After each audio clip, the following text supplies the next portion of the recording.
हाँ भारतीय। हाँ हाँ, ही इज ज्वाइंट।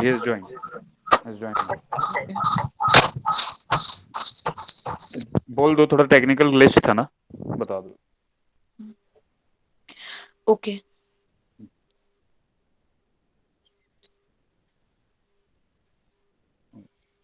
स्टार्टिंग। तो गाइस फैकल्टी मेंबर आते हैं, मैं दोबारा इंट्रोड्यूस कर देता हूँ एक बार। Advocate Nikhil Sharma ji, he did his graduation law degree from Faculty of Law, Delhi University, and he's going to teach you Indian Penal Code. Okay, so I'm transferring this session to Nikhil sir. Am I audible? Hello. Yes, sir, you are audible. Okay, let's begin then. Hello everyone, my name is Nikhil and I'm here to teach you IPC. So basically, let us begin IPC. Uh, just a few hours earlier, my friend taught you Contract Act, Indian Contract Act. So Contract Act is basically a civil law. There are two types of law basically, civil law and criminal law. Civil law में हम क्या करते हैं, जो individuals के बीच में dispute होते हैं हम उनको डील करते हैं। मान लीजिए मैंने किसी के साथ कॉन्ट्रैक्ट किया, उसने कॉन्ट्रैक्ट नहीं उसने कॉन्ट्रैक्ट नहीं फुलफिल किया, तो वो जो हमारा बीच में जो भी एप्लीकेशन ब्रीच हुई है उसको हम डील करेंगे सिविल उसके सिविल लॉज के थ्रू। मैं मैं कोर्ट में जाऊंगा, मैं एक क्लेम फाइल करूंगा और एक सूट शुरू होएगा। उसमें मेरे और जो डिफेंडेंट बोला जाएगा, जो दूसरी पार्टी को, उनके बीच में हम लोग डील करेंगे। But on the other hand criminal law में क्या होता है, क्रिमिनल लॉ में एक इंडिविजुअल एक तरफ होता है और पूरी सोसाइटी एज अ होल एक तरफ होती है। तो सोसाइटी का एक रिस्पॉन्सिबिलिटी होती है जिसको हम पेरेंट्स पेट्राइस भी बोलते हैं, कि सोसाइटी की एक रिस्पॉन्सिबिलिटी है कि साथ में एज ए गार्जियन वो एक्ट करती है। मतलब उस सोसाइटी का एक दायित्व है कि जो अपने सिटीजन्स हैं उसको प्रोटेक्ट करना है, और अगर कोई किसी उनका राइट वायलेट होता है तो उसके खिलाफ एक्शन भी लेना है। तो इसीलिए आप कोई भी क्रिमिनल केस जो होता है उसमें आप अगर देखेंगे तो आपको पता, आप ये चीज़ नोटिस की होगी कि कोई भी सिविल केस होता है उसको state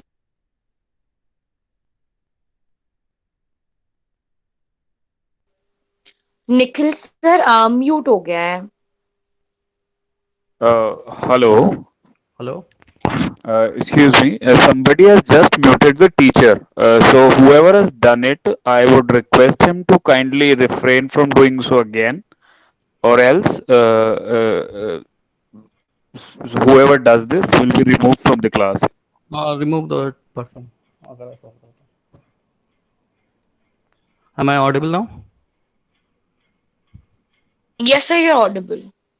Okay, so basically that is why for the criminal cases you see that the state takes the action.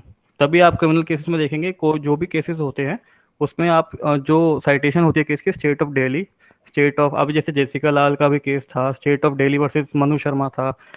तो बेसिकली जो भी आप क्राइम होते हैं, जो भी सोसाइटी के अगेंस्ट क्राइम होते हैं, उसमें जो स्टेट होता है वो एक इम्पेरेटिव एक्शन लेता है against the accused. Public prosecutor जो होता है वो केस लड़ता है स्टेट के बिहाफ पे। और इसीलिए जो स्टेट्स जो क्रिमिनल केस होते हैं उसका साइटेशन हमेशा से स्टेट ऑफ, जिस भी स्टेट के वहाँ पे वायलेशन हुआ है वो एक्शन लेता है उसके अक्यूज के अगेंस्ट। तो बेसिकली मेजर डिफरेंस यही है कि सिविल लॉ के अंदर जो होता है वायलेशन जो होता है एप्लीकेशन का, वो दो इंडिविजुअल्स के बीच में होता है।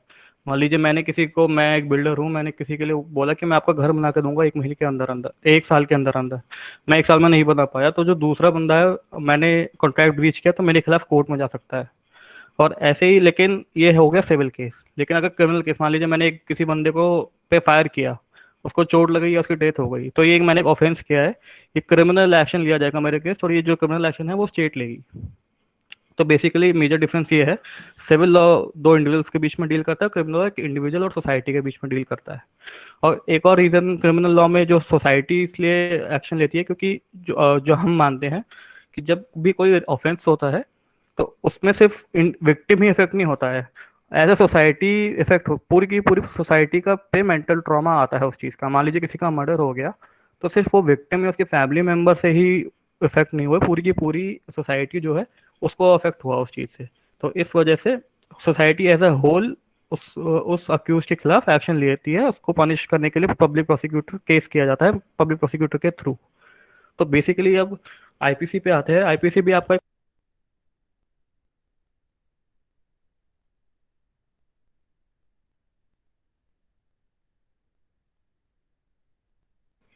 या म्यूट हो गए आप।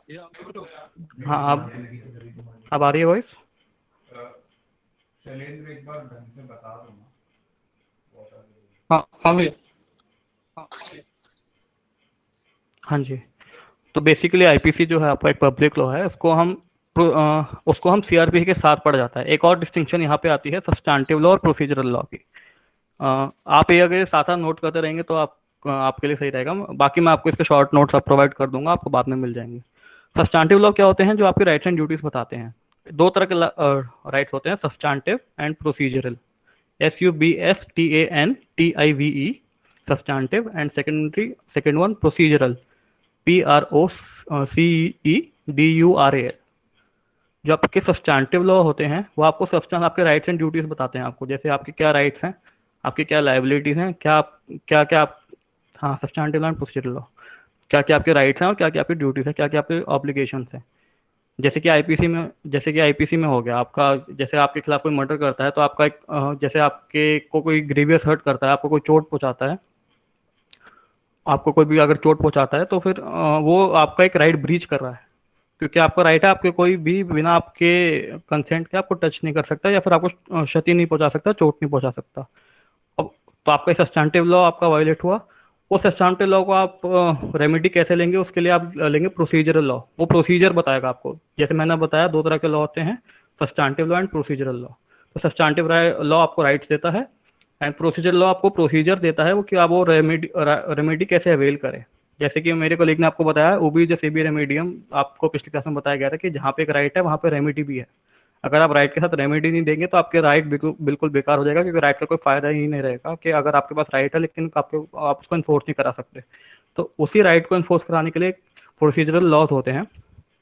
ऐसा ही इसके अंदर आईपीसी में जो राइट है प्रोसीजरल लॉ, आपको सीआरपीसी आपने काफ़ी बार सुना होगा, कोड ऑफ क्रिमिनल प्रोसीजर, उसके नेम में ही प्रोसीजर आता है। तो उसके अंदर आपका सारा प्रोसीजर दिया होता है कि आप एफआईआर कब कर सकते हैं, कैसे कर सकते हैं। एफआईआर के बाद पुलिस इन्वेस्टिगेट करेगी, पुलिस चार्जशीट फाइल करेगी, फिर कोर्ट में चार्ज फ्रेम होगा, कोर्ट में फिर ट्रायल शुरू होगा, उसके बाद जजमेंट आएगा। तो ये सब आपको सीआरपीसी में दिया हुआ है। और आईपीसी में आपको सारी राइट्स एंड लायबिलिटीज दी हुई हैं आपकी, जो कि सब्सटैंटिव लॉ हम बोलते हैं। तो बेसिकली इसको समअप करने के लिए मैं यही बोलूँगा कि जो सिविल लॉज होते हैं वो आपको इन पर्सोनम, जैसे मेरे फ्रेंड ने आपको बताया था, इन पर्सोनम मतलब आपको इंडिविजुअल राइट देते हैं। और जो क्रिमिनल लॉज होते हैं जैसे आईपीसी, वो आपको एज ए पूरी सोसाइटी को आपको प्रोटेक्ट करते हैं उसकी तरफ से, कि अगर कोई रॉन्ग कर रहा है सोसाइटी के अगेंस्ट तो आपको प्रोटेक्ट करता है। और जो स्टेट है वो एक्शन लेती है आपके अगेंस्ट, अगर सोसाइटी के अगेंस्ट कोई रॉन्ग कर रहा है तो बेसिकली आईपीसी के ऊपर अब आते हैं। आईपीसी जो है वो ड्राफ्ट हुआ था 1860 में। ये आपके एमसीक्यू में आ सकते हैं, इसको दो तीन वर्ड्स में लिख लीजिए, ड्राफ्ट इन 1860। किसकी रिकमेंडेशन में हुआ था? किसकी रिकमेंडेशन पे हुआ था? तो फर्स्ट लॉ कमीशन की रिकमेंडेशन पे हुआ था। ये नोट कर लीजिए प्लीज, पहला लॉ कमीशन। और किसकी चेयरमैनशिप के अंडर हुआ था? चेयरमैनशिप है लॉर्ड मैकॉले। मैं इसको स्पेल कर देता हूँ, MAC, लॉर्ड LORD, उसके बाद MACAULAY, लॉर्ड मैकॉले। और एप्लीकेशन इसकी कहाँ पे होती है? Whole of India including JNK। अब ये JNK पे भी अप्लाई होता है। पहले जब 370 था तो उस JNK पे नहीं अप्लाई करता था, JNK पे अप्लाई करता था Ranbir penal code, RANBIR penal code, Ranbir penal code apply करता था। लेकिन अब से जब से आर्टिकल 370 रिमूव हुआ है, अब से पूरे के पूरे इंडिया पे आता है ये। तो बेसिकली आपको ये 4 मेजर पॉइंट है, इस पे आपका एक MCQ बन सकता है। Drafted in 1860 on the recommendation of first law commission under the chairmanship of lord Macaulay and applies to whole of India including Jammu and Kashmir. तो इसका एक बार प्लीज ध्यान रखिएगा। उसके बाद आते हैं हम इसकी एप्लीकेबिलिटी के ऊपर। किसी भी लॉ को आप एप्लीकेबिलिटी आप उसकी डिफाइन होती है सेक्शन 1 के अंदर, और सेक्शन 2 जनरली होता है उसका डेफिनेशन क्लॉज। जो भी उसके अंदर पहले सेक्शन 1 की बात करते हैं, सेक्शन 1 में एक तो उसका शॉर्ट टाइटल होता है किसी भी एक्ट का, कि इस एक्ट को क्या बुलाया जाएगा। अब जैसे एक्ट्स के बड़े बड़े नाम भी होते हैं, सरफेसी एक्ट का बहुत बड़ा नाम है, आईपीसी, तो उसका एक शॉर्ट वो दिया जाता है कि शॉर्ट नेम इस नाम से जाना जाएगा, आईपीसी। तो सेक्शन 2 में यही लिखा, 2, 3 एंड 4 में हम इसकी एप्लीकेबिलिटी के बारे में बताया गया है। तो बेसिकली होल ऑफ इंडिया पे तो लगता ही है। और इसकी एप्लीकेबिलिटी को आप 2 पार्ट में डिवाइड कर सकते हैं, एक तो टेरिटरी वाइज और दूसरा सब्जेक्ट मैटर वाइज।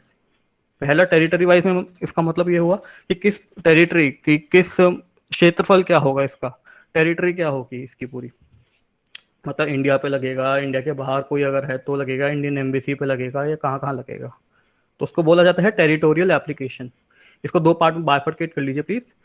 एक होती है टेरिटोरियल एप्लीकेशन, मतलब क्षेत्र, कितने क्षेत्र पे लगेगा आईपीसी, टेरिटरी।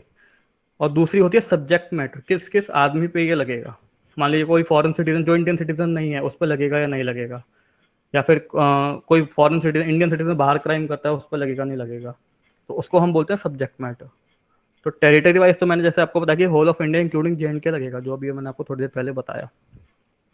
अब सब्जेक्ट मैटर पे आते हैं, बेसिकली कि किस किस आदमी पे आईपीसी लगेगा बेसिकली। तो उसमें आप चार चीज़ें आप इसमें डिवाइड कर सकते हैं, चार सब्जेक्ट मैटर उसमें। पहली है कोई भी आदमी, someone committing violation of IPC within Indian territory. कोई ये सेक्शन 2, 3 एंड 4 की कंबाइंड रीडिंग में आपको बता रहा हूँ, आपको सेक्शंस याद करने की जरूरत नहीं है, बस इसको जो मैं बता रहा हूँ उसको कहीं लिख लीजिए तो आपके लिए मोर देन सफिशिएंट रहेगा। हाँ, तो इसमें चार बेसिक सब्जेक्ट मैटर में चार कैटेगरीज आती हैं। पहली कैटेगरी आती है कोई भी आदमी आईपीसी का वायलेशन कर रहा है इंडियन टेरिटरी में। अब इस पर ध्यान दीजिए, कोई भी, समवन कोई भी हो सकता है, वो भले ही इंडियन सिटीजन हो, भले ही वो फॉरेन सिटीजन हो, कोई भी हो सकता है। इंडियन सिटीजन हो, मान लीजिए कोई बाहर से कोई फॉरेनर आके किसी इंडियन का मर्डर कर देता है इंडियन टेरिटरी में, तो उसके ऊपर भी आईपीसी लगेगा, क्योंकि समवन कोई भी वायलेट करता है अगर इंडियन टेरिटरी में कोई आईपीसी के प्रोविजन को, तो उसके ऊपर आईपीसी लगेगा। सेकेंड कैटेगरी आती है Indian citizen committing an offence anywhere beyond India. मान लीजिए अब मैं फ्रांस जाता हूँ, मैं वहाँ पे जाके कोई ऑफेंस करता हूँ जो कि आईपीसी में, मान लीजिए मैं वहाँ पे जाके किसी का मर्डर कर देता हूँ, तो क्वेश्चन उठेगा कि क्या आईपीसी मेरे पे लगेगा। हाँ, तो इसका आंसर है हाँ, मेरे पे भी लगेगा, लेकिन तभी अगर मैं फ्रांस में उसके लिए पनिश नहीं हुआ हूँ तो। अगर मैं फ्रांस में, हेलो, अगर मैं उसकी पनिशमेंट मेरे को फ्रांस में मिल गई है तो मेरे को पनिशमेंट यहाँ पे नहीं मिलेगी उसकी। बट अगर फ्रांस में मेरे को पनिशमेंट नहीं है, जिसको हम आम भाषा में एक्स्ट्राडिशन भी कहते हैं, तो मैं एक्स्ट्राडिशन के लिए लायबल हूँ, क्योंकि मैं इंडियन सिटीजन हूँ और मैंने ऐसी चीज़ का वायलेशन किया है जो कि आईपीसी में पनिशेबल है, फ्रांस में किया है। तो कोई भी इंडियन सिटीजन अगर उसके बाहर, इंडिया की टेरिटरी के बाहर कहीं पे भी किसी भी एक्ट का वायलेशन करता है तो उसको पनिशमेंट दी जा सकती है इंडिया में, ये ध्यान रखिए। तीसरा, एनी पर्सन को, अब फिर से जो मैंने पहली कैटेगरी बताई थी कि समवन, ऐसे ही फिर से any person committing an offence on any ship और aircraft registered in India wherever it may be. अब इसमें, इसके अंदर कौन कौन से, कोई भी आदमी किसी भी इंडियन शिप या एयरक्राफ्ट जो कि इंडिया में रजिस्टर्ड है, इस पे ध्यान दीजिएगा, रजिस्टर्ड होना चाहिए, मैन्युफैक्चर्ड या फिर उससे हमको कुछ लेना देना नहीं है, सिर्फ और सिर्फ रजिस्ट्रेशन उसकी इंडिया में होनी चाहिए। इंडिया में जो भी रजिस्टर्ड है, अगर उसके ऊपर कोई भी उसके उस शिप या एयरक्राफ्ट में, किसी भी हवाई जहाज या फिर शिप पे कोई भी ऑफेंस अगर कोई करता है जो कि शिप और एयरक्राफ्ट इंडिया में रजिस्टर्ड होना चाहिए। हमको यहाँ पे आदमी से कुछ लेना देना नहीं है, आदमी चाहे फॉरेनर हो, आदमी चाहे इंडियन हो, या चाहे कोई भी हो, अगर वो यहाँ एयरक्राफ्ट या फिर शिप इंडिया में रजिस्टर्ड है और उसके ऊपर ऑफेंस होता है, और वो प्लेन भी चाहे कहीं पे भी हो, मान लीजिए वो यूएसए में है वो प्लेन, और उसके ऊपर एक जर्मन नेशनल एक पाकिस्तानी नेशनल का मर्डर कर देता है, तो क्या यहाँ आईपीसी एप्लीकेबल होगा? तो इसका आंसर है येस, क्योंकि जो जिस पे ऑफेंस हुआ है वो शिप या फिर एयरक्राफ्ट वो रजिस्टर्ड था इंडिया में। तो बेसिकली इसमें हमको पर्सन से डील नहीं करना है, पर्सन कोई भी हो सकता है, बस हमको ये ध्यान रखना है कि जो शिप या एयरक्राफ्ट है वो इंडिया में रजिस्टर्ड होना चाहिए, चाहे वो कहीं पे भी हो, चाहे वो इंडिया में हो, चाहे वो इंडिया के बाहर हो, चाहे कहीं पे भी हो। तो बेसिकली ये है इसके अंदर। और लास्ट जो आता है वो आता है कंप्यूटर सोर्स। बेसिकली हैकिंग, ये हैकिंग के लिए यूज़ होता है। अब मान लीजिए कोई जर्मन नेशनल है, वो किसी जैसे अभी हम काफ़ी पुलवामा के टाइम पे हुआ था, जो पाकिस्तानियों ने कई हमारी वेबसाइट को हैक्स किया था, तो बेसिकली ये उस प्रोविजन से डील करता है। मान लीजिए कोई बाहर बैठा है इंडियन टेरिटरी के बाहर, कोई भी आदमी हो, वो किसी कंप्यूटर सोर्स को मान हैकिंग करता है जो कि इंडिया में लोकेटेड है, तो उस पर भी आईपीसी लगेगा। बेसिकली अब मैं एक बार इसको फिर से बता देता हूँ, चार कैटेगरीज हैं। सबसे पहली कैटेगरी, कोई भी अगर someone committing violation of IPC within Indian territory, जी हाँ, साइबर क्राइम, जैसे कि आपने बोला। इसकी चार मेजर सब्जेक्ट पर्सन में चार कैटेगरीज आती हैं। Someone committing violation of IPC within Indian territory, चाहे वो सिटीजन हो चाहे कोई भी आदमी हो, अगर वो आईपीसी का वायलेशन इंडियन टेरिटरी में कर रहा है तो वो इस पर आईपीसी लगेगा, चाहे वो कोई भी कहीं का भी सिटीजन हो। दूसरी कैटेगरी है Indian citizen committing an offence beyond India. जैसे कि मैंने आपको बताया कि अगर मैं फ्रांस में जाके किसी का मर्डर कर देता हूँ तो मेरे पे भी आईपीसी लग सकता है, मेरे को भी वहाँ से बुला के मेरे को भी पनिशमेंट दी जा सकती है क्योंकि मैं एक इंडियन सिटीजन हूँ। उसके बाद थर्ड कैटेगरी है any person committing an offence on any ship और एयरक्राफ्ट रजिस्टर्ड इन इंडिया। इस पर ये ध्यान दीजिएगा, रजिस्टर्ड इन इंडिया होना चाहिए। अगर वो एयरक्राफ्ट या शिप इंडिया में रजिस्टर्ड है तो उसके ऊपर चाहे कोई किसी पे भी ऑफेंस करे तो उस पर आईपीसी लगेगा। एंड सेकेंडरी और जो लास्ट मैंने आपको बताया कंप्यूटर सोर्स का, जो जैसे कि साइबर अटैक जो आपने बोला, अगर कोई भी आपको साइबर अटैक्स इंडियन जो भी कंप्यूटर इंडिया में लोकेटेड है अगर उस पर भी कोई अटैक करता है तो उसके ऊपर भी आईपीसी लगेगा। तो बेसिकली ये आपको एप्लीकेशन हो गई आईपीसी की territory wise whole of India, और जो सब्जेक्ट मैटर किस किस पे लगेगा उसके लिए ये 4 कैटेगरीज होती हैं। उसके बाद आते हैं हम ऑफेंस। बेसिकली कि ऑफेंस होता क्या है, जैसे हम बोलते हैं क्राइम हो गया, ऑफेंस हो गया, कि किसी ने क्राइम और ऑफेंस में भी थोड़ी सी डिफ्रेंसिएशन है, बट उसके लिए अभी आपको वो रेलिवेंट नहीं है। अभी जैसे ऑफेंस है सेक्शन 40 में दिया हुआ है, वो आपके लिए सेक्शन का नंबर इतना कोई इंपॉर्टेंट नहीं है इसके लिए, फिर भी आप याद करना चाहते हो कर सकते हैं। सेक्शन 40 में दिया हुआ है, उसके अंदर लिखा हुआ है सेक्शन की definition, a thing made punishable by IPC. कोई भी आईपीसी के अंदर कोई भी चीज़ पनिशेबल है तो उसको ऑफेंस बोला जाता है।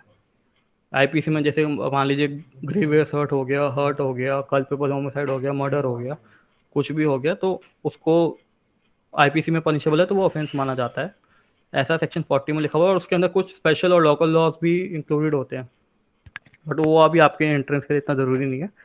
बेसिकली आप ये कर लीजिए, कोई भी आईपीसी में जो भी चीज़ें दी हुई हैं वो जो जिनको ऑफेंस माना गया है वो ऑफेंस मानी जाएंगी। सेक्शन 40 में ऐसा लिखा गया है। अब ऑफेंस की हमने समझ लिया क्या होता है। ऑफेंस के इंग्रेडिएंट्स की बात करते हैं। ऑफेंस में 2 मेन चीज़ें होती हैं। 90% 80 to 90% ऑफेंसेस में आपको 2 चीज़ें चाहिए। स्ट्रिक्ट लाइबिलिटी के ऑफेंसेस की बात नहीं कर रहा हूँ मैं। मोस्ट ऑफ द ऑफेंसेस में आपको 2 चीज़ें दी होती है, एक्टस रियस और मेंस रिया। इसको स्पेलिंग में स्पेल आउट कर देता हूँ। एक्टस रियस ACTUS REUS, ये एक टर्म है, और सेकेंड टर्म है मेंस रिया। मेंस रिया की स्पेलिंग MENSREA, मेंस रिया। एक्ट सीरियस मतलब मेरी कोई भी एक्ट सीरियस मतलब जो भी मैं एक्ट कर रहा हूँ। अब इसके अंदर एक लीगल मैक्सिमम आता है, एक्टस नॉन फेसिट रियम मिसी मेन सिट रिया। ये प्लीज अगर आप ये बेसिकली आपको मैं वो कोई स्पेल आउट कर दे तो प्लीज मॉडरेटर्स में से।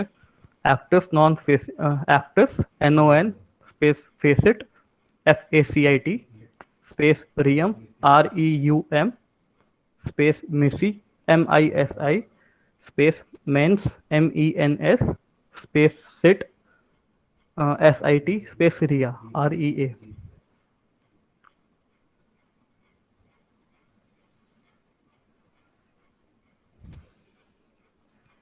इसमें ये इस मैक्सिमम ये आपका मैक्सिमम एग्जाम में भी आ सकता है, तो इसके इम्पोर्टेंट है। इस मैक्सिमम के हिसाब से क्या इसका लिटरल मीनिंग यही होता है कि एन एक्ट पर से is not guilty unless it is accompanied by a guilty mind. आप खाली एक्ट को नहीं करते, अगर आपका एक्ट के साथ साथ आपका गिल्टी माइंड भी होना चाहिए किसी भी आपकी पनिशेबिलिटी को डिटरमाइन करने के लिए। मान लीजिए मैंने किसी इसका एग्जांपल मैं आपको देता हूँ कि मान लीजिए मैं किसी पार्क में जा रहा हूँ, वॉक कर रहा हूँ, और मेरा हाथ गलती से किसी आदमी को बहुत दूर से टच हुआ। अब उस टाइम मैं जॉग कर रहा हूँ, मेरी इंटेंशन नहीं है कि मैं उसको चोट पहुँचाऊँ या फिर मैं उसको कुछ हर्ट करूँ। तो उस टाइम भले ही मेरी एक्ट सीरियस अच्छा है कि मैं वो बता एक्ट सीरियस और मेंस रिया का बेसिकली क्या होता है वो बता देता हूँ। एक्ट सीरियस मतलब जो मेरी एक्ट है, जो भी मैंने चीज़ करी, मैंने मान लीजिए मैंने किसी पे शूट किया, तो जो मैंने शूट किया वो एक्ट से, वो जो एक्ट थी, जो एक्ट जो चीज़ होती है वो पनिशेबल होती है। जो भी मैंने एक्शन लिया, जो भी मैंने किसी को स्टैब किया, तो मैंने जो नाइफ मारा वो मेरी एक्ट थी। और उसके बाद आता है मेंस रिया। मेंस रिया मतलब उस टाइम मेरी इंटेंशन क्या थी, क्या मैं उसको मारना चाहता था, क्या मैं उसको चोट पहुंचाना चाहता था, या मेरे से एक्सीडेंटली हुआ। तो बेसिकली वही होता है एक्ट सीरियस मतलब जो भी एक्ट मेरी जो पनिशेबल होती है, और मेंस रिया मतलब मेरी इंटेंशन कि जिस इंटेंशन से मैंने वो एक्ट की। अगर मैं उसको सच में मारना चाहता था तो मेरी इंटेंशन थी उसको मारने की। तो दोनों चीज़ों की प्रेजेंस होनी चाहिए कि एक उसके लिए किसी को भी पनिश करने के लिए। एक्ट सीरियस मतलब मेरी जो एक्ट है, मेंस रिया मतलब जो मेरी गिल्टी, जो मेरा गिल्टी माइंड था, मेंस रिया दोनों होना चाहिए। विच इज, हाँ गिल्टी माइंड एज इन मेरी इंटेंशन थी उसको मारने की।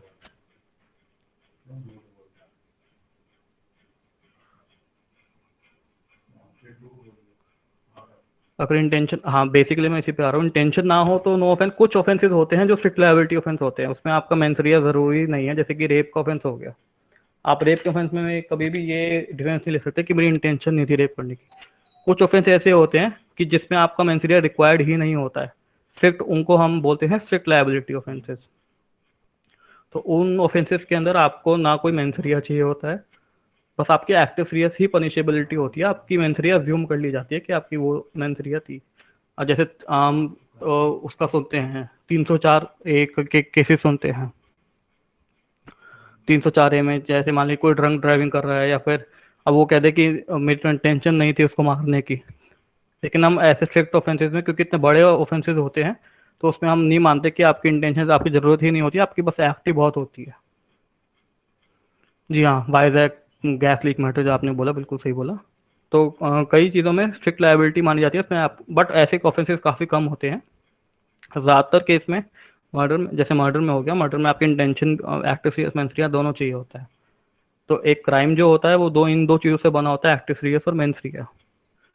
अगर दोनों की कॉन्करेंस होनी चाहिए, मतलब दोनों का मेल होना चाहिए किसी को भी पनिश करने के लिए, उसके बिना पनिशेबिलिटी नहीं होती किसी की भी। तो बेसिकली ये एक्टिव सीरियस और मेंसरिया में मैंने आपको बताया। ऑफेंस की आपको मैंने डेफिनेशन बता दी क्या होती है। ऑफेंस के दो इंग्रेडिएंट्स होते हैं, एक्टिव सीरियस और मेंसरिया।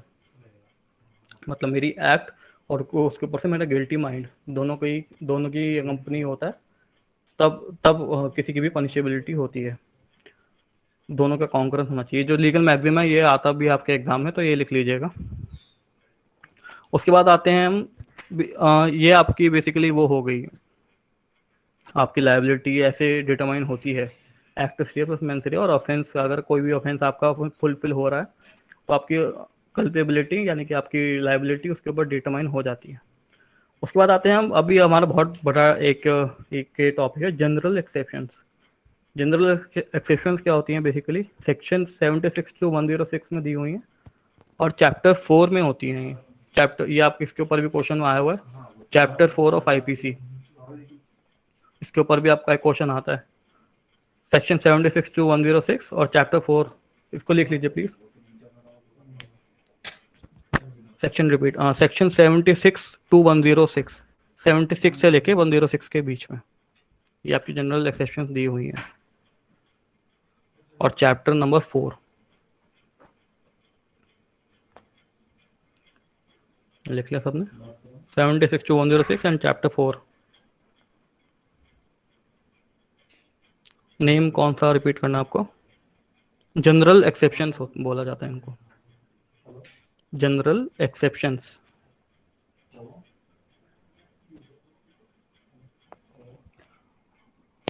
अब देखते हैं जनरल एक्सेप्शंस होता क्या है बेसिकली। आपको जो भी सॉफ्ट कॉपी नोट्स हैं वो आपको मिल जाएंगे, इसके लिए आप वरी मत कीजिए। और साथ में आपको थोड़े से एमसीक्यू टाइप भी प्रोवाइड कर दी जाएगी लास्ट ईयर पेपर के साथ। तो बेसिकली जनरल एक्सेप्शंस होती क्या है, इसके ऊपर बात कर लीजिए। जनरल एक्सेप्शन मतलब, जैसे कि आपको नाम से पता लग रहा है, एक्सेप्शन, किसी भी चीज़ का एक्सेप्शन क्या होता है, मतलब जनरल रूल जहाँ पे अप्लाई नहीं होगा। मतलब जनरल एक्सेप्शन मतलब अगर आपकी वो एप्लीकेबल के अंदर आपका ऑफेंस, अगर वो कोई भी जनरल एक्सेप्शन के अंदर आपके कई सारे 76 टू 106 के बीच में कई सारे प्रोविजन दिए हुए हैं। जैसे कि इन्फेंसी, मतलब आपकी एज बहुत कम थी। अनसाउंडनेस, जब मतलब आपने जब ऑफेंस किया तब आपका दिमाग अनसाउंड, आप अनसाउंड थे। इंटॉक्सिकेशन, इंटॉक्सिकेटेड थे, मतलब आपने अल्कोहल लिया हुआ था या कोई ड्रग्स, मतलब कि आपने किसी को दिया, किसी ने आपको दिया हुआ था। या फिर प्राइवेट डिफेंस में आपने किया, आपने आत्मरक्षा के उसमें में अपने किसी का अपने बचाने के लिए आपने किसी को वो किया। तो इसके अंदर कुछ आपको प्रोविजन ऐसे दिए हुए हैं सेक्शन 76 टू 106 के बीच में, जो कि आपको कंप्लीट इम्यूनिटी देते हैं। अगर आपकी एक्ट इस किसी भी सेक्शन में फॉल करके 76 टू 106 के बीच में, तो आपको उस ऑफेंस के लिए लायबल नहीं माना जाएगा। मान लीजिए आप पे मर्डर का चार्ज है कि आपने किसी आदमी को शूट किया, बट आप कहते हैं कि नहीं, मैं मेरे पास एक रीज़न था वो करने का, और वो रीज़न जो है वो जनरल एक्सेप्शंस के बीच में है। मान लीजिए आपने कहा बोला कि मैं प्राइवेट डिफेंस के लिए नहीं मारा उसको मैंने, कि वो मेरे को मारने आ रहा था, अगर मैं उसको नहीं मारता तो वो मेरे को मार देता। तो आप प्राइवेट डिफेंस के अंडर आप उसको कर सकते हैं, एक्सेप्शन ले सकते हैं, तो आपकी लाइबिलिटी नहीं बनेगी उसके ऊपर। तो जो भी जनरल एक्सेप्शन, या फिर आप कह सकते हैं कि मैं अनसाउंडनेस ऑफ माइंड में मैंने किया एक्ट, उस टाइम मेरे दिमाग में अपने होशो हवास में नहीं था, या फिर आप बोल सकते हैं कि मैं जिसने ऑफेंस किया वो बहुत छोटा था, 7 साल से कम का व्यक्ति था जिसने भी वो ऑफेंस किया। तो बेसिकली आपकी इसके अंदर जो भी एक्ट आपकी आएगी वो आपको कम टोटल इम्यूनिटी दे देगी। आपको ने अगर प्रूफ कर दिया तो आपको उस ऑफेंस के लिए लायबल नहीं माना जाएगा। नशे में अगर नशे वो डिपेंड करेगा, अभी आप हम डिफेंड अभी सेक्शन 84 हम लोग 85 हम लोग डिस्कस करेंगे। 7 to 12 विल फॉल इन अपीसी, मतलब समझा नहीं मैं आपका क्वेश्चन। अगर आपने किसी के इंटॉक्सिकेशन में किसी का मर्डर किया है तो वो आप उसके भी सेक्शन 85 उसके लिए वो आपकी कुछ, तो आप अगर आप सर्टेन उसकी कंडीशंस को फुलफिल करते हैं तो आपको इम्यूनिटी मिल जाएगी, तो आप लायबल नहीं होंगे। चाइल्ड एज बिटवीन 7 to 12 उसकी भी उसको हम पनिश कर सकते हैं, लेकिन अगर उसको उसके लिए डिटरमाइन करना पड़ेगा कि उसमें अंडरस्टैंडिंग, उसके ऊपर हम अभी आएंगे। अभी नेक्स्ट क्वेश्चन हम अभी जनरल एक्सेप्शन को ही डिस्कस करने वाले हैं। तो बेसिकली जनरल एक्सेप्शन यही होती हैं कि अगर आपने कोई भी ऑफेंस किया, कल्पेबल होमिसाइड बात का टॉपिक है। आवाज़ आ रही है मेरी? हाँ जी, कल प्राइवेट डिफेंस भी उसी के अंदर आता है, 76 to 106 के बीच में। आवाज़ आ रही है आप लोगों को मेरी? Yes, yes, yes, yes. Okay. So basically अब जनरल एक्सेप्शंस को हम डील करते हैं 76 to 106 में, जो आपकी मेन इंपॉर्टेंट है उसके बारे में करते हैं। सबसे अगर ये फिर से मैं आपको एक बार रिपीट कर रहा हूँ, याद रखिए कि अगर आपकी एक्ट किसी में फॉल कर गई तो आपको कंप्लीट इम्यूनिटी मिल जाएगी, आप बिल्कुल भी लायबल नहीं होंगे, आपकी कोई भी लायबिलिटी नहीं बनेगी, आप बिल्कुल जिसको हम बोलते हैं आम भाषा में बाइज्जत बरी होकर घर जाएंगे। तो basically general exception chapter 4 76 to 106 इसके अंदर आपको डील करते हैं। तो पहला हम जो इसमें जनरल एक्सेप्शन डील कर रहे हैं वो है इन्फेंसी। इन्फेंसी मतलब छोटी उम्र, section 82 of IPC. Infancy, INFANCY। Infancy के अंदर क्या होता है, कोई भी ऑफेंस जो भी किसी 7 साल से कम उम्र के बच्चे ने किया हो उसको हम बोलते हैं डोली इनकपैक्स। इसको लिख लीजिए प्लीज, DOLIINCAPAX,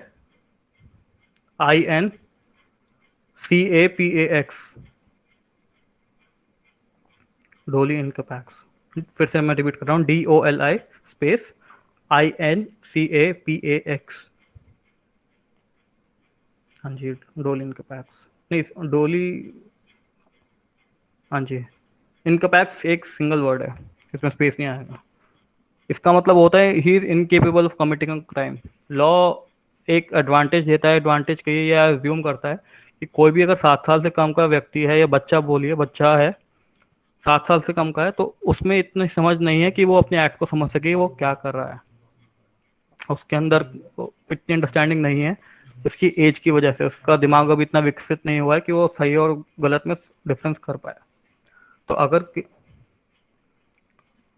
इन्फेंसी, इन्फेंसी मतलब मैं समझा नहीं आपका question. Infancy, okay, INFANCY, infancy, CY, हाँ जी, इन्फेंसी। इन्फेंसी सेक्शन 82 अभी हम डील कर रहे हैं। तो अगर 7 years of below 7 years of age से बिलो का भी कोई व्यक्ति है या बच्चा, हम बच्चे कहेंगे उसको, तो लॉ एक अजम्पशन या प्रिजम्पशन देता है उसके फेवर में कि इसको इतनी समझ नहीं है कि अपने एक्ट के कॉन्सिक्वेंसेस को समझ पाए, या जो भी ये कर रहा है उसके बारे में समझ आए कि ये सही कर रहा है या गलत कर रहा है। तो इसीलिए अगर 7 ईयर्स ऑफ लेस के किसी भी बच्चे ने कोई ऑफेंस किया है तो उसको लॉ कंप्लीट इम्यूनिटी देता है, उसको लॉ पनिश नहीं करेगा चाहे उसने मर्डर ही क्यों ना किया हो। मान लीजिए एक बच्चा किसी का 6 साल का बच्चा किसी का मर्डर कर देता है, तो 6 साल का बच्चा किसी का मर्डर कर देता है तो लॉ उसको इम्यूनिटी देता है।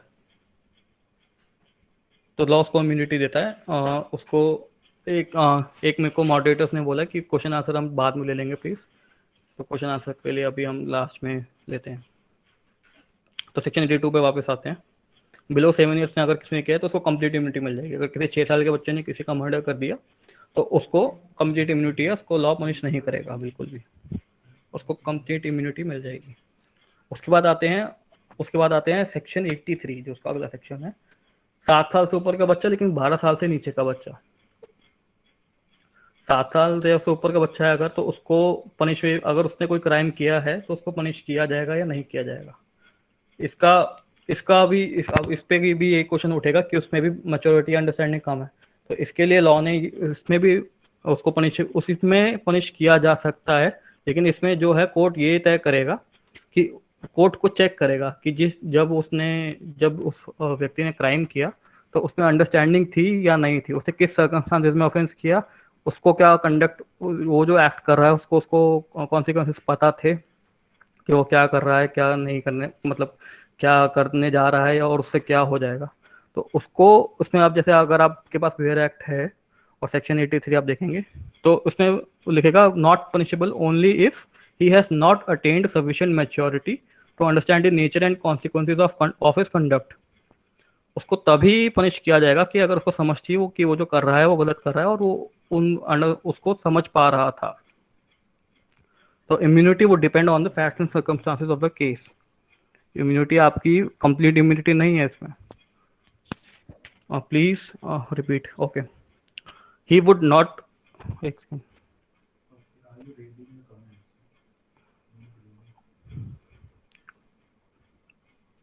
he would be punished only if he has he would not be punished if he has not attained sufficient maturity to understand the nature of his act and the consequences of such act।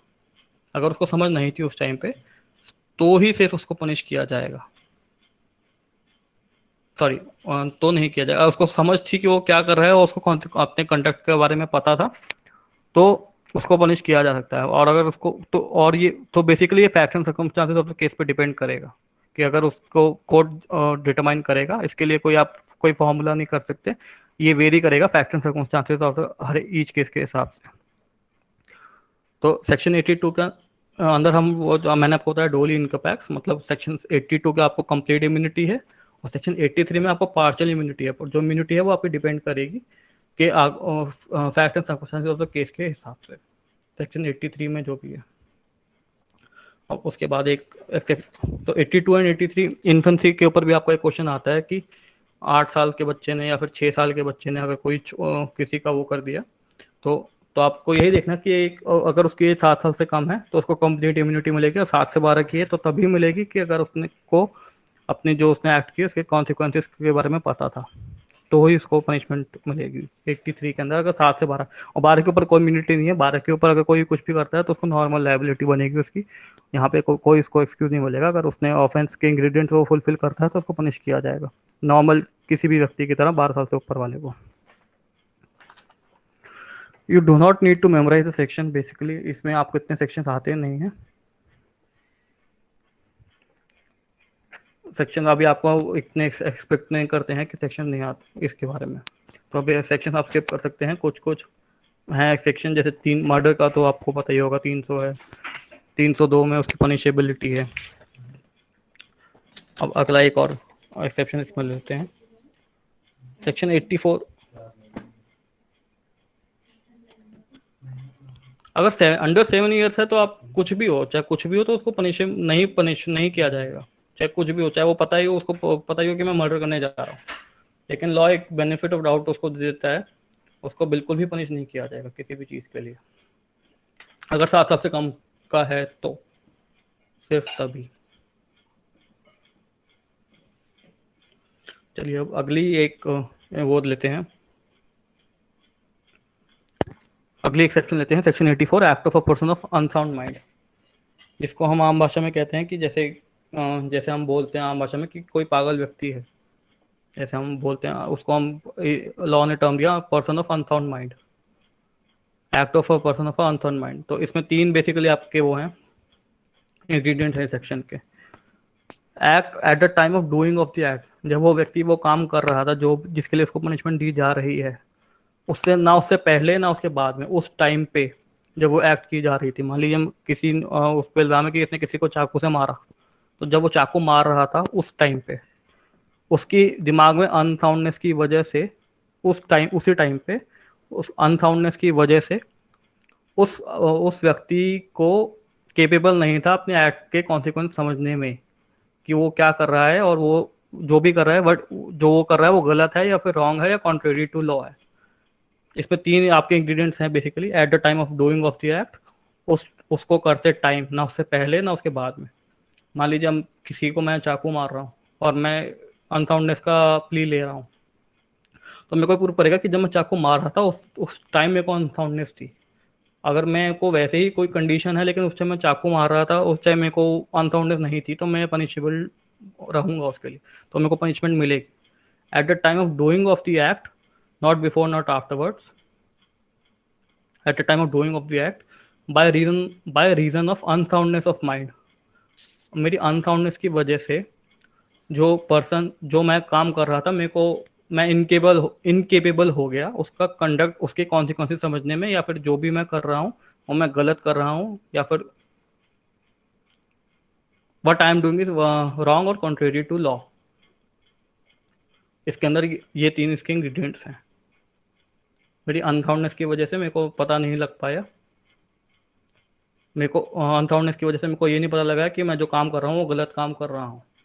Unsoundness थी मेरे को, और unsoundness उसी time होनी चाहिए। अब आपका एक क्वेश्चन इसमें बनेगा कि मान लीजिए मेरे को कोई मेडिकल इश्यू है, और मतलब वो कभी कभी होता है, कभी नहीं होता है, तो उस पर आपको क्वेश्चन बनेगा कि मान लीजिए स्किज़ोफ्रेनिया हम बोलते हैं जैसे, या फिर कोई भी आप मेंटल कंडीशन ले लीजिए, कि उस टाइम अगर मैं उससे सफ़र कर रहा हूँ, लेकिन एक सेकेंड, हम मान लीजिए मैं कंडीशन कोई मैं किसी कंडीशन से सफ़र कर रहा हूँ, तो उस टाइम जो एक्ट हो रही है उस टाइम मेरे को कंडीशन से मैं सफ़र नहीं कर रहा था, तो क्या मैं पनिशेबल होऊंगा? तो इसका आंसर है येस।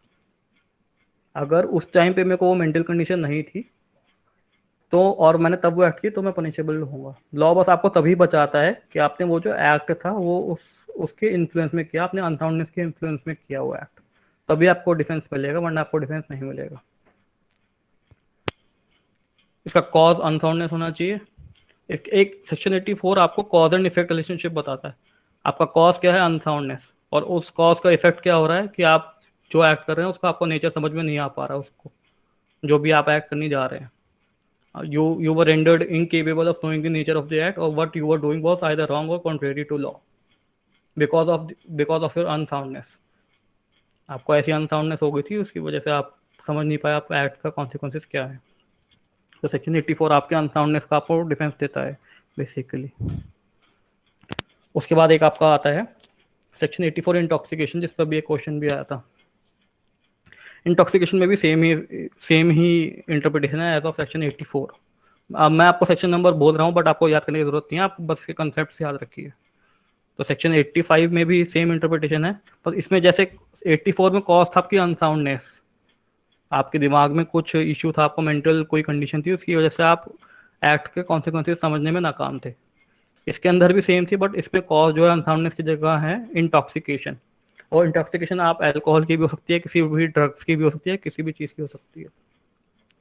अब इसमें एक सबसे इंपॉर्टेंट बात है कि आपकी जो इंटॉक्सिकेशन होनी चाहिए वो वॉलंटरली नहीं होनी चाहिए, मतलब आपकी खुद की इच्छा से नहीं होनी चाहिए। अगर आपने खुद को इंटॉक्सिकेट कर लिया और फिर आपने ऑफेंस किया तो आपको डिफेंस नहीं मिलेगा किसी भी हाल में।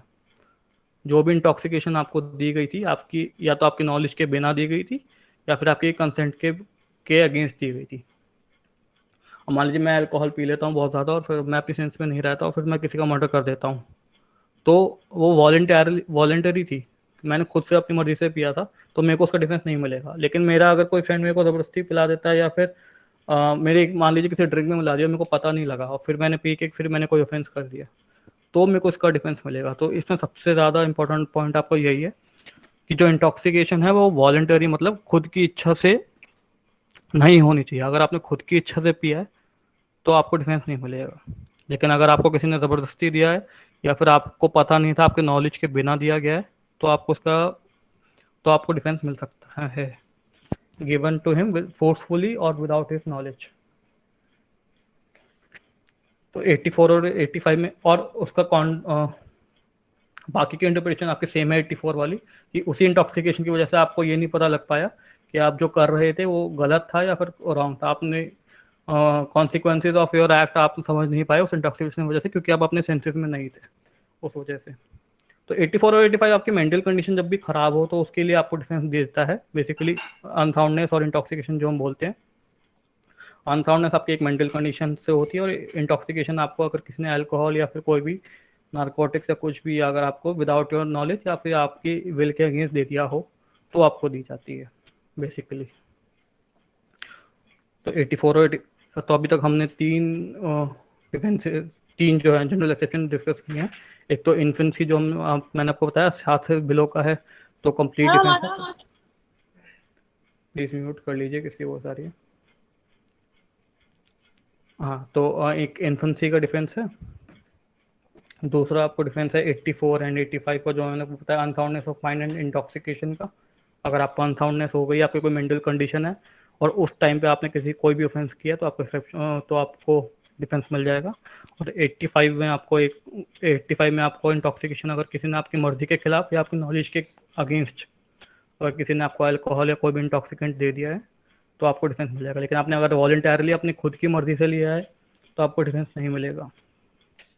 आपको प्रूव करना पड़ेगा कि ये जो मेरे को इंटॉक्सिकेशन हुई थी ये मेरे उसके अगेंस्ट हुई थी, मेरी नॉलेज के अगेंस्ट हुई थी, या फिर मेरे को पता नहीं था नॉलेज के अगेंस्ट हुई थी, या मेरी विल के अगेंस्ट हुई थी, मतलब मेरे को ज़बरदस्ती दिया गया था या फिर मेरे को पता नहीं था तब मेरे को दिया गया। अब उसके बाद एक सेक्शन 80 का एक छोटा सा एक एक्सेप्शन और है, एक्सीडेंट जिसको हम बोलते हैं। इसमें आपको एक इलस्ट्रेशन भी दिया हुआ है। आप इलस्ट्रेशन भी प्लीज़ ज़रूर पढ़िए, क्योंकि इलस्ट्रेशन क्या है, क्वेश्चन उठा के वो लोग पूछ लेते हैं, उसी को फैक्ट्स बना के पूछ लेते हैं। तो इलस्ट्रेशन भी प्लीज़ एक बार ही रीड ज़रूर कर लीजिएगा। जैसे कि सेक्शन 80 में आपको एक इलस्ट्रेशन दी हुई। अब सेक्शन 80 में जो हम आमतौर पर बोलते हैं एक्सीडेंट के बारे में दिया हुआ कि कोई भी एक्ट मैंने एक्सीडेंटली अगर मेरे से हो गया तो मेरी लाइबिलिटी क्या होगी। उसके लिए 3 चीज़ें ज़रूरी होनी चाहिए। और मान लीजिए मैंने एक्सीडेंटली किसी को मैं काम कर रहा था कहीं पे, या फिर किसी से चोट पहुंच गई, तो किसी को लग गई या फिर चोट पहुंच गई, तो मेरे को डिफेंस मिलेगा या नहीं मिलेगा उसका। तो उसके लिए 3 चीज़ें सबसे ज़्यादा इंपॉर्टेंट है। आपकी जो एक्ट है वो लॉफुल होनी चाहिए, उस एक्ट को आप, दूसरा है जो लॉफुल मैनर में उस एक्ट को कर रहे हो, और तीसरा लॉफुल मीन से कर रहे हो। 3 इसके इंग्रेडिएंट है, lawful act, lawful manner, lawful means. ये तीनों आपके होने चाहिए। एक्ट जो है आपकी लॉफुल इलीगल एक्ट नहीं होनी चाहिए। लॉफुल मैनर में आप उस एक्ट को कर रहे हो, कुछ भी इलीगली ना कर रहे हो। लॉफुल मीन्स जो आप साधन इस्तेमाल कर रहे हैं वो भी आपके लॉफुल होने चाहिए। इसके अंदर आपका एक इलस्ट्रेशन भी दिया हुआ है, जैसे कि आप 80, अगर आपके पास बेयर एक्ट, आवाज़ नहीं और आवाज़ आ रही है मेरी? हेलो भैया आवाज आ रही है सर, आवाज आ रही है। ओके। तो सेक्शन 80 में आपकी जो इलस्ट्रेशन है उसमें आप पढ़ सकते हैं, A is at work with a hatchet, the head flies off and kills a man who is standing by. एक जगह पे कहीं पे काम कर रहा था, तो उसकी जो हैचेट थी उससे वो काम कर रहा था, उसका जो एक पार्ट होता है वो निकल के किसी आदमी पे गिर गया।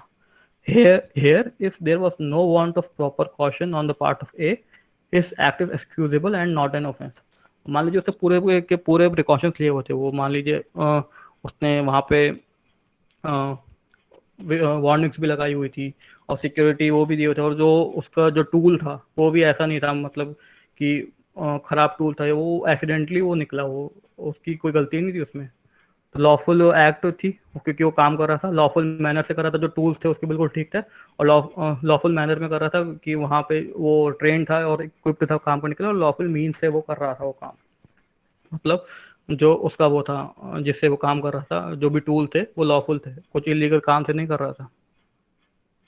तो lawful act, lawful manner, lawful means. अगर मैं एक्सीडेंटली अगर इसमें कुछ भी किसी को मैं चोट पहुँचा देता हूँ तो मेरे को उसका एक्सक्यूज मिल जाएगा। जैसे कि आप 80 का एक्सप्रेशन पढ़ सकते हैं, इसमें भी लिखा हुआ है, here if there was no want of proper caution. अगर ए की तरफ से कोई भी सारे कॉशन लिए गए हैं तो उसके एक्ट को एक्सक्यूज कर दिया जाएगा।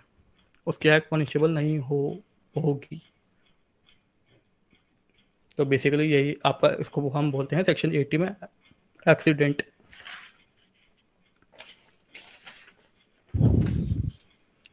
तो बेसिकली एक बार मैं आपको सारा जो भी अभी बताया वो एक बार मैं फिर से इसको रिपीट कर देता हूँ। जैसे कि मैंने वो बताया कि आईपीसी एक पब्लिक लॉ है, public as a whole effect होती है कोई भी ऑफेंस होता है जब, तो इसीलिए पेरेंट्स पैटर्स जो मैंने आपको बताया था। तो स्टेट का एक दायित्व होता है कि जिसने भी ऑफेंस किया है, एक स्टेट के दो दायित्व होते हैं, एक तो हमको सेफ गार्ड करे, हमको बचा के रखे किसी भी ऑफेंस से, और दूसरा अगर कोई भी ऑफेंस किसी के खिलाफ होता है तो उसको पनिश भी करे साथ साथ।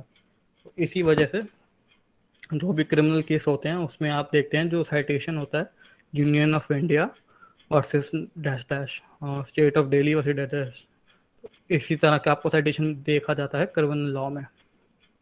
तो आईपीसी भी उसी तरह का एक पब्लिक लॉ है। आईपीसी को सीआरपीसी के साथ पढ़ा जाता है। आईपीसी एक सब्सटैंटिव लॉ है जो आपको एक आपके राइट्स और ड्यूटीज बताता है, और जो सीआरपीसी है वो आपको प्रोसीजर लॉ है कि आप उस राइट्स एंड ड्यूटीज को आप कैसे इन्फोर्स करें उसके बारे में आपको बताता है, प्रोसीजर क्या होगा उनको इन्फोर्स करने का। तो बेसिकली ये डिफरेंस है। उसके बाद है आईपीसी ड्राफ्ट कब हुआ, इसके ऊपर आपके 2-3 एमसीक्यू जो मैंने बताया। 1860 में किसकी रिकमेंडेशन पे हुआ, फर्स्ट लॉ कमीशन की, किसकी चेयरमैनशिप के अंडर हुआ, लॉर्ड मैकॉले की, MACAULAY। और कहाँ कहाँ अप्लाई करता है, whole of India including Jammu and Kashmir. Total तो ये 4 आपके एमसीक्यू बनते हैं इसके ऊपर, ये एक बार लिख लीजिएगा प्लीज। उसके बाद आते हैं हम एप्लीकेबिलिटी के ऊपर। एप्लीकेबिलिटी के अंदर आपके 2 प्रोविजन होते हैं, टेरिटोरियल वाइज, टेरिटोरियल एक्सटेंट कितना है उसका, और उसके अलावा एक आता है सब्जेक्ट मैटर क्या होगा उसके।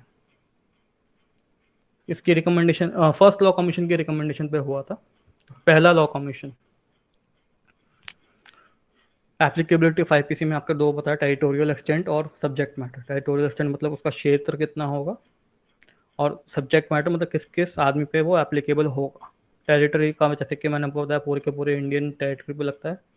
और सब्जेक्ट, और इसमें एक बात ध्यान रखिएगा कि जो इंडियन एम्बेसीज होती हैं उनको भी इंडियन टेरिटरी माना जाता है। अगर इंडियन एम्बेसी में कोई क्राइम हो रहा है, JNK में इससे पहले कौन सा, रणबीर पिनल कोड, RANBIR। तो एम्बेसीज में अगर क्राइम होता है इंडियन एम्बेसी चाहे वो बाहर ही हो तो भी वो IPCN पर लगेगा, क्योंकि उनको भी इंडियन टेरिटरी ही माना जाता है। तो basically territory wise whole of India. Subject matter में सब्जेक्ट मैटर यानी कि किस किस पर लगेगा, उसमें मैंने आपको 4 कैटेगरीज बताई थी। पहला कि कोई भी आदमी चाहे वो सिटीजन हो या नॉन सिटीजन हो, कोई भी हो, इंडिया में आईपीसी की वायलेशन करता हो इंडियन टेरिटरी के अंदर। दूसरा, Indian citizen committing an offence anywhere beyond India. हाँ जी, रणबीर, यही है इसका नाम, थोड़ा सा और लगता है बट यही है आंसर। दूसरा है Indian citizen committing an offence anywhere beyond India. Beyond India मतलब आप मान, जैसे मैंने आपको बताया मैं फ्रांस में जाके कोई ऑफेंस करता हूँ जो कि आईपीसी में ऑफेंस है, तो भी मैं लायबल हूँ पनिशमेंट में, क्योंकि मैं एक इंडियन सिटीजन हूँ और आईपीसी सब इंडियन सिटीजन पे लगता है। उसके बाद तीसरा, कोई भी शिप या एयरक्राफ्ट जो इंडिया में रजिस्टर्ड है उसके ऊपर ऑफेंस हुआ है। किसने ऑफेंस किया है नहीं मैटर करता, और मैटर बस ये करता है कि जो शिप या एयरक्राफ्ट है वो इंडिया में रजिस्टर्ड होना चाहिए। किसने ऑफेंस किया है वो भी मैटर नहीं करता, और शिप और एयरक्राफ्ट कहाँ पर है वो भी मैटर नहीं करता।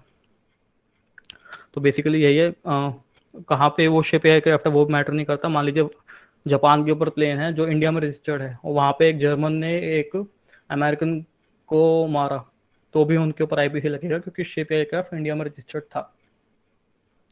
और उसके बाद जो मैंने लास्ट आपको बताया, कंप्यूटर सोर्स, कोई ये साइबर क्राइम और हैकिंग से रिलेटेड है, कोई इंडिया में लोकेटेड कंप्यूटर या कंप्यूटर सोर्स है, अगर उसके ऊपर कोई अटैक करता है तो भी उसके ऊपर आईपीसी लगेगा क्योंकि कंप्यूटर सोर्स इंडिया में लोकेटेड है। उसके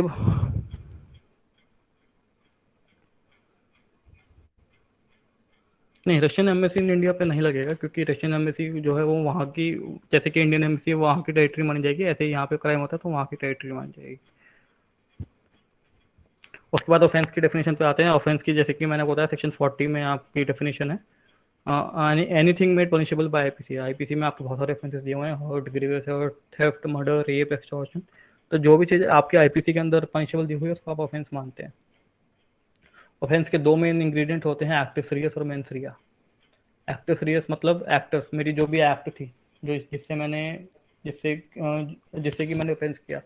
मान लीजिए मैंने किसी को गोली मारी, तो जो शूट किया मैंने वो एक्टिव सीरियस था मेरा। मेंस रिया मतलब मेरी दिमाग, मतलब मेरी इंटेंशन क्या थी, इंटेंशन थी या नॉलेज थी, जो भी मेरे दिमाग में गिल्टी माइंड था मेरा उस टाइम पे, मान लीजिए मैं उसको मारना चाहता था उस टाइम पे, मेरी किसी से दुश्मनी है तो मैंने उसको शूट किया, तो मेंस रिया मेरी इंटेंशन थी बेसिकली। तो इंटेंशन कॉग्निजेबल और नॉन कॉग्निजेबल उसके ऊपर आते हैं, उसके ऊपर आपको सीआरपीसी में बेसिकली उसके ऊपर भी मैं आपको बता दूंगा। अभी मैं नहीं बताता हूँ, आपको कंफ्यूजन हो जाएगी उसके बारे में। कॉग्निजेबल और नॉन कॉग्निजेबल मैं आपको बता दूंगा बाद में। बाकी आपको मैं एक अपनी ईमेल आईडी दे दूंगा इसके ऐप में, अगर आपकी कोई क्वेरी है तो आप मेरे से पूछ लीजिएगा ईमेल करके, मैं आपको आंसर दे दूंगा। यहाँ पे अगर मैं आपको बताऊंगा तो कंफ्यूजन हो जाएगी बहुत से लोगों को। तो बेसिकली यही होता है मेंसरी, और कोई भी ऑफेंस जो होता है स्ट्रिक्ट लाइबिलिटी को उसको छोड़ के, मतलब ज़्यादातर ऑफेंस जो है उसमें एक्टिव सीरियस और मेंसरिया दोनों होने चाहिए आपके, तभी आपके ऊपर लाइबिलिटी बनेगी। अगर आपकी कोई भी, जैसे कि मैंने आपको बताया कि पार्क में मान लीजिए मेरे गलती से किसी को हाथ लगा, तो भले ही मैंने एक्ट किया हो, हाथ लगना मेरी, लेकिन मेरी इंटेंशन नहीं थी उसको मारने की, गलती से लगा, तो मेरा मेंसरिया एब्सेंट था।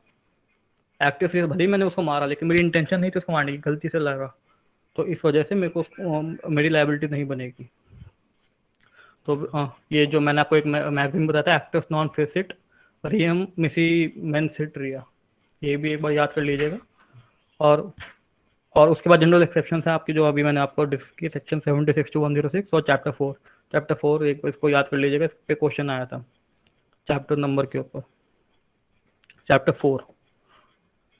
उसके बाद वही आपकी जनरल एक्सेप्शन जो अभी आज के लिए जो हमने मेन डिस्कस करी, इन्फेंसी आपको पता है 7 साल से नीचे का कोई भी बच्चा है अगर कोई भी ऑफेंस करते तो टोटल इम्यूनिटी है, टोटल, उसके ऊपर कुछ भी नहीं रहता, उसको हम डोली इनका पैक्स भी बोलते हैं, उसको पूरी इम्यूनिटी दी जाएगी। सेक्शन 8, उसके बाद अगला सेक्शन है 7 से 12 के बीच में अगर किया तो उसको पनिश तभी किया जाएगा अगर उसको अपने एक्ट के कॉन्सिक्वेंसेस पता थे और वो जो कर रहा था उसको पता था वो क्या करने जा रहा है, तो उसके अंदर वो था 83। और बाकी आपका एक्सीडेंट जो मैंने बताया, lawful act, lawful manner, lawful means, और act of a person of unsound mind, act of a person of unsound mind, जैसे कि मैं बताया अनसाउंडनेस किसी को थी, और उस टाइम के आईपीसी के 511 सेक्शन है टोटल, 511। तो बेसिकली हाँ 84 का मैं बता रहा था अनसाउंडनेस के बारे में, कि eight the time of doing of the act, ये ध्यान रखिएगा सबसे इंपॉर्टेंट इसमें क्या था, सबसे इंपॉर्टेंट इसी पे क्वेश्चन बन रहा है कि जब आप वो एक्ट कर रहे थे उस टाइम पे आपको अनसाउंडनेस थी माइंड की, ना उससे पहले उसके बाद थी, उससे फर्क नहीं पड़ता, उस टाइम पे होनी चाहिए अनसाउंडनेस थी, और उसकी वजह से आप एक्ट का अपने कॉन्सिक्वेंसेस नहीं समझ पा रहे थे। और सिमिलरली 85 में आपका इंटॉक्सिकेशन है, इंटॉक्सिकेशन की वजह से आप अपनी जो एक्ट थी उसके कॉन्सिक्वेंसेस नहीं समझ पा रहे थे। और जो इंटॉक्सिकेशन है वो, जैसे कि मैंने आपको बताया, सबसे इंपॉर्टेंट है, वॉलंटरली नहीं होनी चाहिए। अगर आपने अपनी मर्जी से इंटॉक्सिकेटेड हुए हैं तो आपको कोई डिफरेंस नहीं मिलेगा, या तो आपको ज़बरदस्ती दिया गया हो या आपकी नॉलेज के बिना दिया गया हो। तो बेसिकली आज के लिए अभी जो मैंने एक्सेप्शन बताई अभी इतनी ही काफ़ी आज के लिए। बाकी अगर आपके कोई क्वेश्चन है तो आप पूछ सकते हैं मुझसे अभी।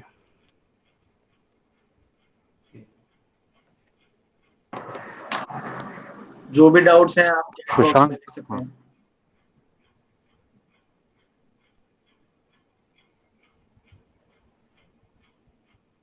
ईमेल आईडी, हाँ ठीक है, मैं आपको ईमेल आईडी प्रोवाइड कर देता हूँ, मॉडरेटर्स आपको प्रोवाइड कर देंगे वैसे ईमेल आईडी मेरी, यस मैं आपको देता हूँ।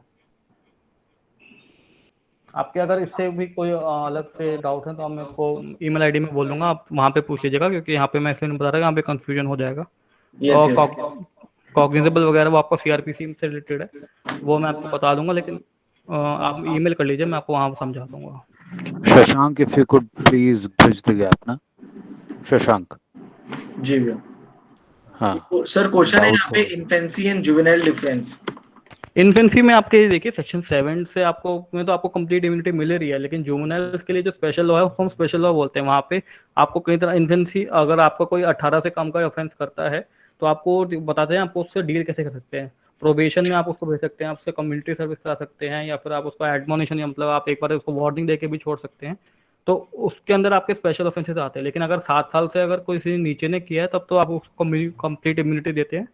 और अगर आपको जुवेनाइल है, 18 से कम के किसी ने किया है, तो उसके लिए स्पेशल प्रोविजन है, उसको भी हम स्पेशल तरह से डील करते हैं, क्योंकि हम भी उसमें भी यही मानते हैं, वो भी आपका एक अलग से एक्ट है।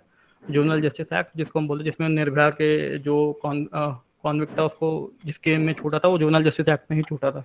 तो बेसिकली वो स्पेशल लॉ होते हैं, वो आपको एक स्पेशल तरीका बताते हैं कि अगर 18 से कम साल के किसी ने कोई ऑफेंस किया तो आप उसको कैसे डील करें। बट इज हर्ट आपका बाद में आएगा, वो भी एक ऑफेंस होता है, 319 ऑनवर्ड्स है वो शायद, हाँ 319 क्या 318 या 319। हर्ट में भी मैं आपको पढ़ाऊंगा उसको, जब वो आएगा उसके बारे में उसके बताऊंगा मैं। अभी जनरल एक्सेप्शन से एक बार कर लें, उसके बाद हम ऑफेंसेस पे आएंगे। सर वैसे आपने साइबर साइड सबके डाउट्स क्लियर कर ही दिए हैं, तो मेरे हिसाब से इतने क्वेश्चंस या डाउट्स होंगे नहीं बच्चों के। ओके, बाकी अगर आप मेरी ईमेल आईडी दे दीजिए। If a person is unsound mind and under 7 year he has done crime, तो आपको इम्यूनिटी तो है ही, 7 ईयर्स है तो टोटल इम्यूनिटी तो है ही, अनसाउंडनेस भी फिर उसकी जरूरत ही नहीं है। 7 ईयर्स इम्यूनिटी तो कोई कुछ नहीं, कुछ भी किया हो। विजय माल्या का आपको क्या पता ही, एक्स्ट्राडिशन के लिए हमने अप्लाई किया हुआ है। वो भी एक्स्ट्राडिशन इतना इजी नहीं होता है, दोनों कंट्रीज के बीच में एक्स्ट्राडिशन ट्रीटी होनी चाहिए और उसको एक्स्ट्राडाइट करना चाहिए, वहाँ से भी अप्रूवल चाहिए होता है, एक्स्ट्राडिशन ट्रीटी भी होते हैं, बहुत कॉम्प्लेक्सिटीज होती हैं। तो उसके लिए इंडियन गवर्नमेंट ट्राई कर रही है, अगर एक्स्ट्राडिशन हो गया तो उसको इंडिया में पनिशमेंट मिलेगी, उसी के लिए हम ट्राई कर रहे हैं।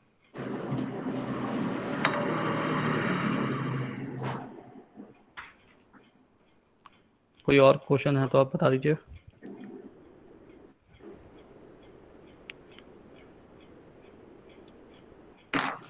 Hello. Hello. Thank you sir. Sir it was Okay. Really fruitful and insight. Thank you so much, thank you.